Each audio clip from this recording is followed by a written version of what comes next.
Assalamualaikum warahmatullahi wabarakatuh. Shalom, Om Swastiastu, Namo Buddhaya, salam kebajikan.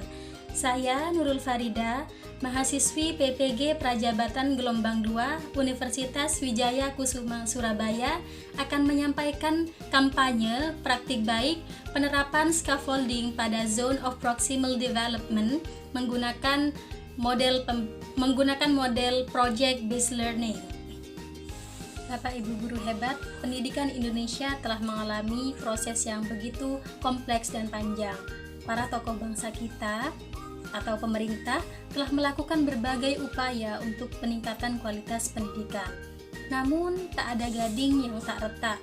Tentunya masih terdapat banyak praktik pendidikan yang membelenggu. Misalnya, pembelajaran yang kurang menyenangkan, penyampaian guru yang kaku dan monoton, dan pembelajaran yang tidak berdiferensiasi. Hal tersebut tentu berdampak buruk bagi peserta didik, di mana kemudian peserta didik menjadi lambat dalam perkembangan minat dan bakatnya, lambat dalam peningkatan pengetahuan, keterampilan, dan sikapnya, dan peserta didik juga menjadi tidak mandiri dan tidak bebas berkreasi. Untuk mengatasi hal tersebut diperlukan scaffolding pada zona perkembangan proksimal anak, yakni metode pembelajaran yang diberikan sebagai bantuan kepada peserta didik di awal perkembangannya, sehingga akhirnya peserta didik dapat mengambil alih tanggung jawab penuh ketika mereka dapat melakukannya sendiri. Dalam melaksanakan hal tersebut, setidaknya guru perlu memperhatikan hal-hal berikut, yakni pembelajaran harus sesuai dengan fase perkembangan peserta didik. Kemudian, pembelajaran harus sesuai dengan perkembangan iptek yang begitu pesat, dan pembelajaran harus sesuai dengan kelas yang heterogen. Penjabarannya yakni sebagai berikut. Yang pertama, pembelajaran harus sesuai dengan fase perkembangan peserta didik, yakni pendekatan belajar tidak mengacu pada tingkat kelas namun pada kemampuan peserta didik. Misalnya saja di suatu kelas SMP masih terdapat beberapa anak yang tidak lancar membaca, walaupun usianya sudah SMP yang seharusnya bisa membaca. Kemudian selanjutnya, pembelajaran harus sesuai dengan perkembangan iptek yang begitu pesat, yakni pembelajaran bisa menggunakan teknologi. Misalnya, guru dapat menggunakan Canva, YouTube, Facebook, Google Classroom, dan berbagai media lainnya. Karena bila tidak menggunakan teknologi dalam pembelajaran, tentunya peserta didik akan ketinggalan zaman. Kemudian pembelajaran harus menyesuaikan dengan kelas yang heterogen. Seperti yang kita ketahui, Bapak Ibu hebat, di mana di dalam kelas tentunya terdapat berbagai macam karakteristik peserta didik. Peserta didik kita terlahir dari lingkungan dan keluarga yang berbeda yang mempengaruhi karakteristiknya, kemudian juga mempengaruhi gaya belajarnya, di mana terdapat beberapa peserta didik yang memiliki gaya belajar auditori, visual, ataupun kinestetik. Di dalam kelas, guru perlu menerapkan pembelajaran berdiferensiasi agar seluruh peserta didik dapat merasa enjoy ketika pembelajaran di dalam kelas dan tidak merasa tertekan dengan penugasan-penugasan yang diberikan guru. Baik, Bapak Ibu guru hebat, selanjutnya saya akan menyampaikan scaffolding melalui Project Based Learning dalam pembelajaran advertisement di kelas saya. Kegiatan pertama yang saya terapkan di dalam kelas adalah memberikan pertanyaan pemantik sambil siswa diminta memperhatikan gambar iklan, yakni iklan Sprite. Selain menggunakan gambar, Bapak Ibu bisa menggunakan iklan yang ada di YouTube. Dalam kegiatan tersebut, saya menanyakan fungsi sosial iklan yang ada pada gambar, kemudian apa strukturnya dan apa unsur kebahasaannya. Mungkin sebagian besar siswa tidak mengetahui sedetail itu, tapi dengan jawaban-jawaban celetukan yang mereka jawab itu sebenarnya sudah membawa pada materi advertisement. Yang selanjutnya, saya sedikit memberi penjelasan tentang advertisement atau iklan. Apa social functionnya, apa structure-nya, apa language feature-nya. Kemudian kegiatan selanjutnya saya membentuk kelas menjadi beberapa kelompok. Tujuannya adalah agar selain belajar dengan guru, siswa dapat belajar dengan teman sebayanya, yakni mereka dapat saling membantu.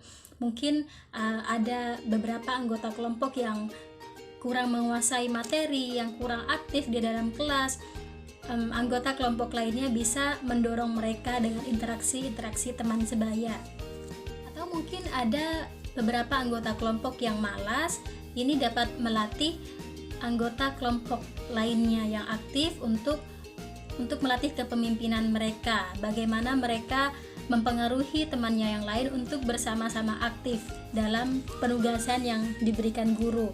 Penugasan yang saya berikan adalah masing-masing kelompok saya beri gambar iklan, kemudian saya meminta mereka untuk menganalisis apa social functionnya, apa structure-nya, dan bagaimana unsur kebahasaannya atau language feature-nya. Kemudian setelah mereka berkelompok, saya meminta mereka untuk mempresentasikan hasil tugasnya di depan kelas agar kelompok lainnya bisa memberikan kritik atau memberi saran. Kemudian penugasan terakhir atau yang paling inti dari pembelajaran ini, yakni saya meminta siswa secara individu untuk membuat iklan menggunakan teknologi yang mereka sukai. Mungkin mereka bisa menggunakan Canva, mereka menggunakan video, TikTok, dan lain sebagainya. Artinya di sini saya menerapkan pembelajaran berdiferensiasi. Bapak Ibu guru hebat, selanjutnya saya akan menyampaikan hasil scaffolding melalui project based learning advertisement di dalam kelas yang saya lakukan.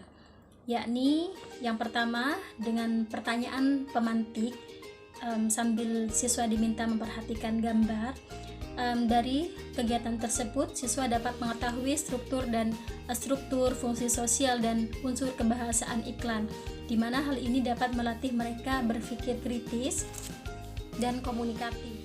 Selanjutnya, dalam kegiatan diskusi kelompok menganalisis fungsi sosial, struktur, dan unsur kebahasaan masing-masing gambar iklan yang guru berikan, siswa dapat bertukar pikiran, berkolaborasi, belajar hal yang baru dari teman sebaya yang lebih mampu membantu yang kurang mampu, kemudian melatih pemecahan masalah. Mungkin ada beberapa anggota kelompok yang malas sehingga kelompok lainnya yang lebih dominan, yang lebih aktif bisa mengatur mereka untuk ikut berkontribusi dalam penugasan yang diberikan.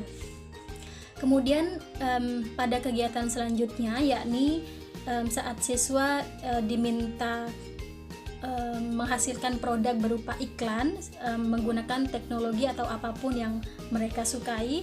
Di sini guru melatih kreativitas peserta didik dan juga bentuk mereka menjadi pribadi yang komunikatif, yang bisa menyampaikan idenya di depan kelas atau di depan publik nanti di masa depannya.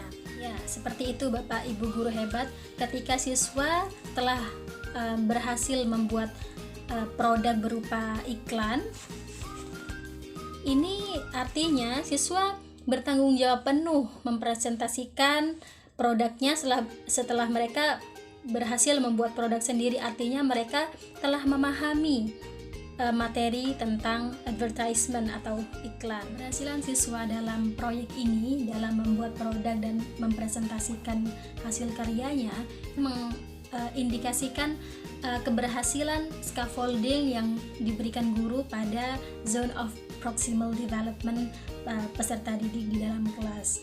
Sekian yang dapat saya sampaikan Bapak Ibu guru hebat. Apabila terdapat kesalahan dalam penyampaian saya, kurang lebihnya mohon maaf. Wassalamualaikum warahmatullahi wabarakatuh. Shalom, Om Swastiastu, Namo Buddhaya, salam kebajikan.